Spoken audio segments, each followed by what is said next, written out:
নমস্কার। শ্রীমদ্ ভাগবত গীতা দ্বিতীয় অধ্যায় সাংখ্যযোগ শ্লোক 56।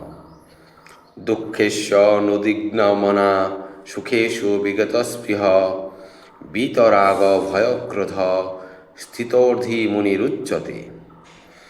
দুঃখেষু অর্থাৎ ত্রিতাপ দুঃখে, অনুদ্বিগ্নমনা অর্থাৎ উদ্বেগ শূন্য চিত্ত, সুখেষু অর্থাৎ সুখে, বিগত স্পৃহ অর্থাৎ স্পৃহা শূন্য, বিত অর্থাৎ মুক্ত, রাগ অর্থাৎ আসক্তি, ভয় অর্থাৎ ভয়, ক্রোধ অর্থাৎ ক্রোধ, স্থিতধি অর্থাৎ স্থিতপ্রজ্ঞ, মুনি অর্থাৎ মননশীল ব্যক্তি, উচ্চতে অর্থাৎ বলা হয়।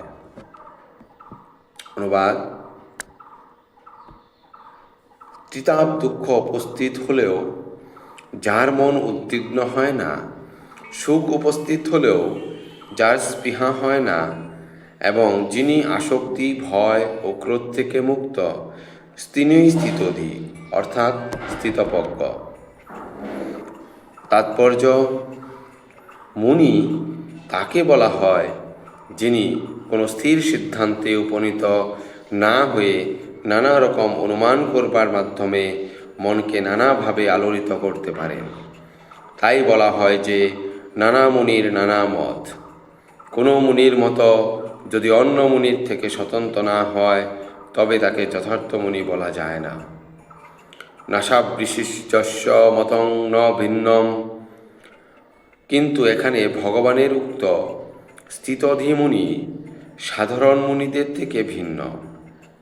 স্থিতধি মুনি সর্বদাই কৃষ্ণ ভাবনায় মগ্ন, কেননা তিনি জল্পনা কল্পনামূলক সমস্ত কার্যকলাপের অবসান করেছেন।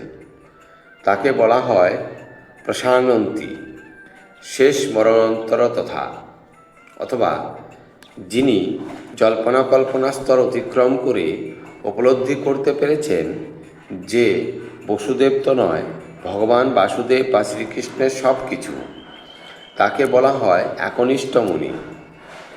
এই ধরনের কৃষ্ণ ভাবনাময় ভগবত ভক্তকে জড়জগতের ত্রিতাপ ক্লেশের কোনো আক্রমণই আর বিচলিত করতে পারে না, কারণ তিনি সব রকমের দুঃখ দুর্দশাকে ভগবানের আশীর্বাদ বলে মনে করেন। তিনি মনে করেন যে তাঁর পূর্বকৃত অসৎকর্মের জন্য আরও দুঃখ দুর্দশা তার প্রাপ্য ছিল, কিন্তু ভগবানের করুণার ফলে তার সেই সমস্ত দুঃখ দুর্দশার ভার অনেক লাঘব হয়ে গেছে। তেমনি যখন তার সুখানুভূতি হয়, তখন তিনি নিজেকে সেই সুখের অযোগ্য বলেই মনে করেন। তিনি ভাবেন যে ভগবানের কৃপাতেই তিনি ওই রকম সুখপ্রদ অবস্থায় রয়েছেন এবং আরও ভালোভাবে ভগবানের সেবা সম্পাদন করতে পারছেন। আর ভগবানের সেবা করবার জন্য তিনি সবসময় উদ্যমী ও তৎপর, এবং কোনো রকম আসক্তি বা বিরক্তির দ্বারা তিনি প্রভাবিত হন না।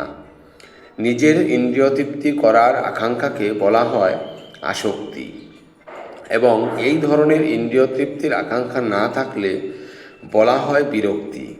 কিন্তু যদি কৃষ্ণ ভাবনায় অবিচলিত, তার কোনো কিছুর প্রতি আসক্তি বা বিরক্তি নেই, কেননা ভগবানের সেবায় তিনি নিজেকে সম্পূর্ণভাবে উৎসর্গ করেছেন। তাই তার কোনো প্রচেষ্টা ব্যর্থ হলে তিনি ক্রোধান্বিত হন না, সফল হন বা ব্যর্থ হন। কৃষ্ণ ভাবনাময় ব্যক্তি তার সংকল্পে সর্বদাই একনিষ্ঠ।